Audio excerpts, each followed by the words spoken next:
वेदवाणी वितान प्राच्य विद्या शोध संस्थान के संग्रहालय में हम यहाँ उपस्थित हैं। वेदवाणी वितान प्राच्य विद्या शोध संस्थान की स्थापना सुद्युम्नाचार्य द्वारा 20 वर्ष पूर्व की गई। सतना शहर में यह संस्थान स्थित है। इसकी विशेषता यह है कि इसमें शुंगकालीन शिल्प कलाओं की अनुकृतियाँ अत्यंत परिश्रम पूर्वक प्रामाणिक रूप में सहेज कर रखी गई हैं और जो शिल्पांकन भरहुत में प्राप्त हुए थे उन सबको इकट्ठा यहाँ करके उनकी अनुकृतियों को रखा गया है। पुस्तकालय तथा अन्य सामग्री की दृष्टि से भी यह संस्थान बहुत ही दुर्लभ सामग्री प्रस्तुत करता है। विशेष रूप से हम यहाँ देख रहे हैं कि कन्याओं को पढ़ाने का एक दृश्य है 2वीं शताब्दी ईस्वी पूर्व का, कि एक बौद्ध भिक्षुणी कन्याओं को पढ़ा रही है। प्राचीन भारत में स्त्री शिक्षा का उदाहरण इससे हम पाते हैं। भरहुत स्तूप की अनुकृतियाँ अनेक यहाँ सहेज कर रखी गई है। उदाहरण के लिए यह भरहुत स्तूप की एक अनुकृति है और उसका एक बहुमूल्य दृश्य इसमें प्रस्तुत किया गया है।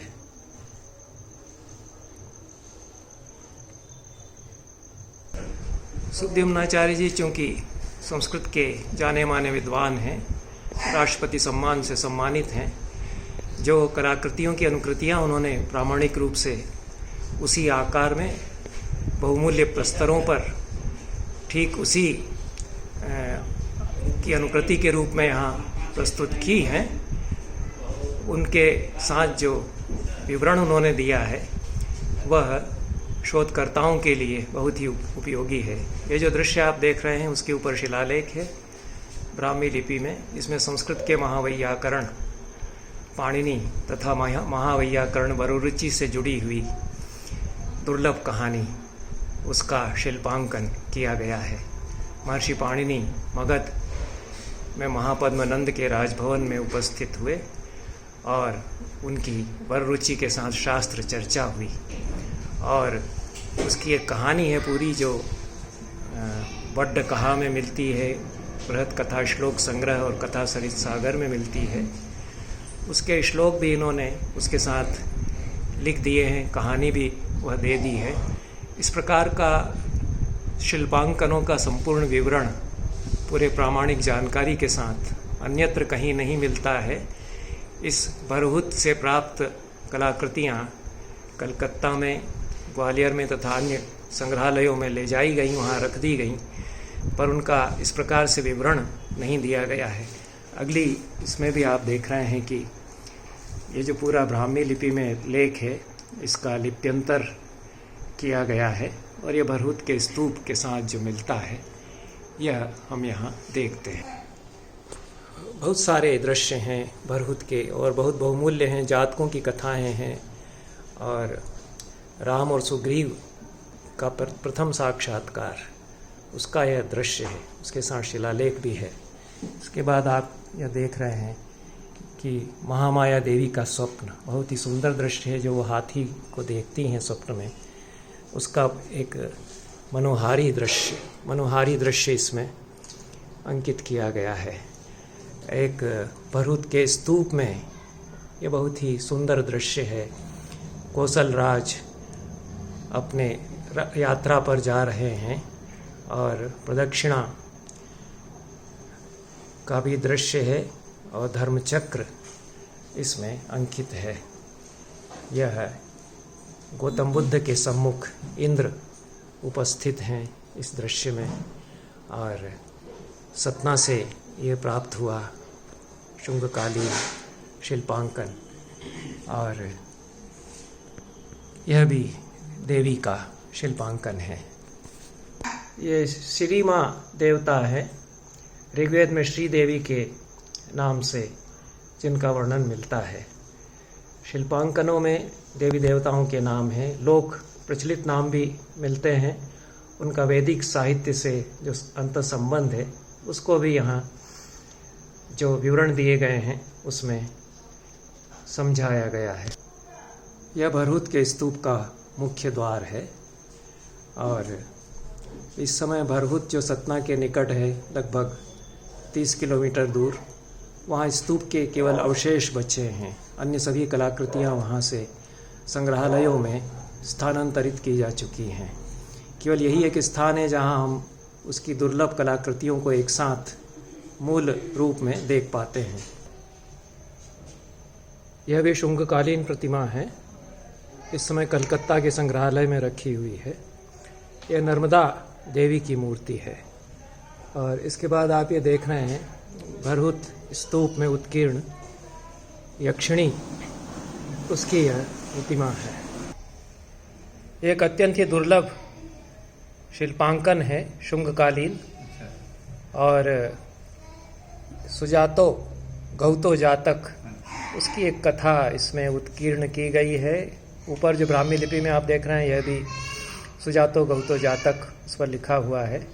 मार्मिक दृश्य है, इसमें बुद्ध की करुणा का चित्रण है। एक अत्यंत ही कृशकाय बैल है, उसको घास खिला रहा है किसान, और बुद्ध का एक प्रकार से उसको प्रेरणा है इस पशु का संरक्षण करने की। यह उसी समय की एक कलाकृतियों में से एक संग्रहणीय कलाकृति है जिसकी प्रामाणिक अनुकृति हम इस संग्रहालय में देख। यह भी बहुत ही सुंदर शिल्पांकन हुआ है और ब्रह्मदेवो मानवको ऊपर ब्राह्मी लिपि में लिखा हुआ है। बोधिसत्व के संबंध में जो कथाएं आती हैं उनमें से एक कथा इसमें चित्रित है। बुद्ध एक हाथी के रूप में यहाँ अवतरित हैं, अन्य राजा उनकी उपासना कर रहे हैं और कुछ अन्य हाथी पर सवार राजगण भी इसमें प्रदर्शित हैं। यह दृश्य है भगवान शाक्य मुनि को बोधि की प्राप्ति का, और भगवतो सक मुनिनो बोधि ऊपर इसके ब्राह्मी लिपि में उत्कीर्ण भी है। ऊपर बोधि वृक्ष भी इसमें चित्रित किया गया है। ये बौद्ध धर्म और दर्शन का चूँकि भरहुत की कलाकृतियों पर बहुत ही गहरा प्रभाव हम देखते हैं और अत्यंत ही श्रद्धा भाव से ये सारे शिल्पांकन निर्मित किए गए हैं। यह मृग जातकों या मृग जातक की कथा है। बोधिसत्व की करुणा का इसमें चित्रण हुआ है। शिकारी है, वह हरिणों का शिकार कर रहा है और एक हरिण का मस्तक नीचे कटा हुआ गिरा है। अत्यंत ही कारुणिक मुद्रा में दूसरा हरिण यहाँ बैठा हुआ है। एक हरिण भूमि पर मृतप्राय दिखाया गया है और भी इसमें हरिण हैं, और बोधिसत्व संदेश दे रहे हैं कि प्राणियों की हिंसा नहीं की जानी चाहिए। यह भी एक दुर्लभ शिल्पांकन है। इसमें गौतम बुद्ध इंद्र के समक्ष स्वर्ग में उपस्थित हैं और इसकी जो विशेषता है वो इस संस्थान के निदेशक, संग्रहालय के संस्थापक सुद्युम्नाचार्य जी स्वयं आपको बता रहे हैं। सुद्युम्नाचार्य जी, यहाँ पर बुद्ध सोपान का वर्णन किया गया है। इंद्र की प्रार्थना पर गौतम बुद्ध स्वर्ग में उपदेश दे रहे हैं और उसके पश्चात इंद्र ने सोचा कि गौतम बुद्ध का जो भूलोक में निवास है वहाँ तक जाने के लिए सीढ़ी बनवा दी जाए। तो उन्होंने स्वर्ग से लेकर के नीचे उनके आवास तक सीढ़ी बनवाई है और वहाँ से उतर कर फिर वो अपने भूलोक में जा रहे हैं। ये नीचे दिखाया गया है।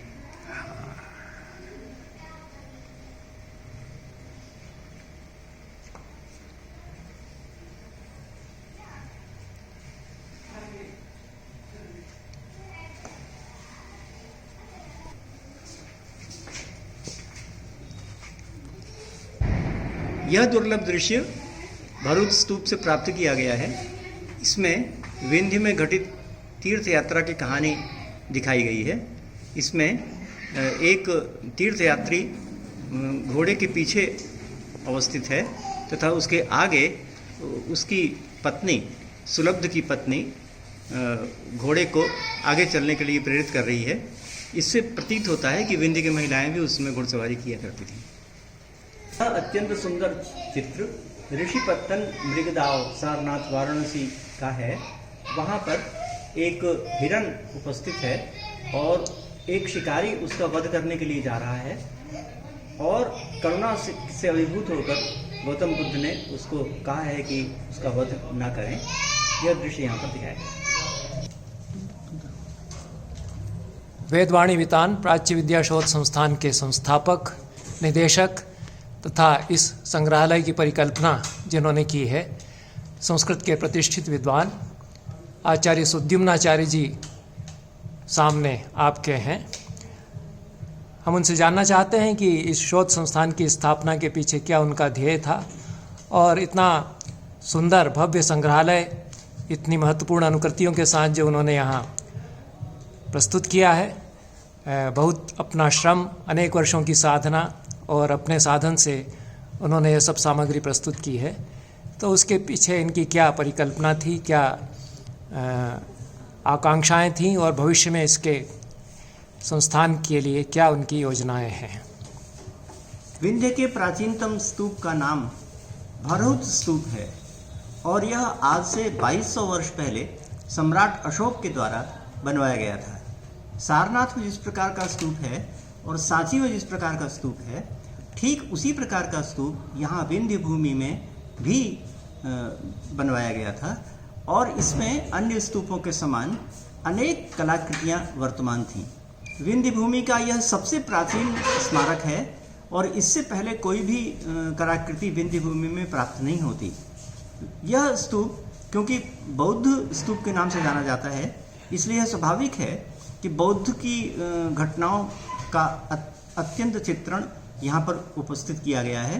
गौतम बुद्ध की विभिन्न जातक कथाओं से संबंधित अथवा इतिहास से संबंधित अथवा सामाजिक से संबंधित बहुत सी घटनाओं का इसमें स्पष्ट सजीव रेखांकन प्रस्तुत किया गया है, जिसको देख करके उस समय के इतिहास की जानकारी प्राप्त होती है।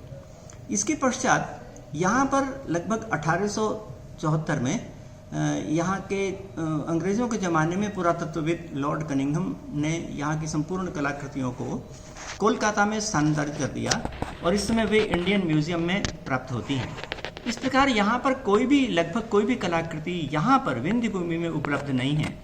इसलिए यहाँ के जो लोग हैं वे विंध्य भूमि में अपना जो गौरव है, इतिहास का गौरव, उससे जानने से अनभिज्ञ रहे हैं। इसलिए हमने यह कोशिश की है कि विंध्य की इस गौरव को किसी भी रूप में प्रदर्शित किया जाए।